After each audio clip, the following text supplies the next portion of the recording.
বাংলাদেশের আইন কতটা জঘন্য হইলে এর মতো একটা মহিলা ধর্ষণ মামলা আমাকে দিতে পারে?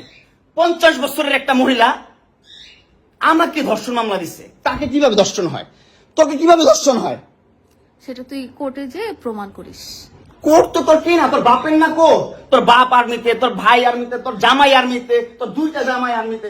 তোর তো আইন কি না? আর আমরা তো গরিব মানুষ, আমাদের তো সময় নাই, আমাদের তো এই সমাজে কোনো ছাই নাই। আমরা তো সমাজের ময়লা আবর্জনা, আমরা এই সমাজে। আর তোরা হচ্ছিস সমাজের অনেক উচ্চ মানের মানুষ, অনেক ক্ষমতাবান মানুষ, এই জন্যই নাকে দড়িটা ঘুরাইতেছিস আমাকে, তুই বুঝছিস? হ্যাঁ, বিএমডব্লিউ নিয়ে যোগ্যতায় চালাই, তোর টাকা দিয়ে চালাই না, যোগ্যতা চালাই, কামাই করে চালাই। হ্যাঁ, বড়লোক হইতে পারবো না? কোথাও লেখা আছে গরিবরা বিএমডব্লিউ চাইতে পারবে না, গরিবরা বড়লোক হতে পারবে না? কোথাও লেখা আছে?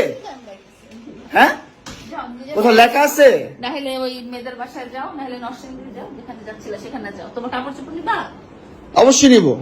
দাও, ব্যাক করে দাও।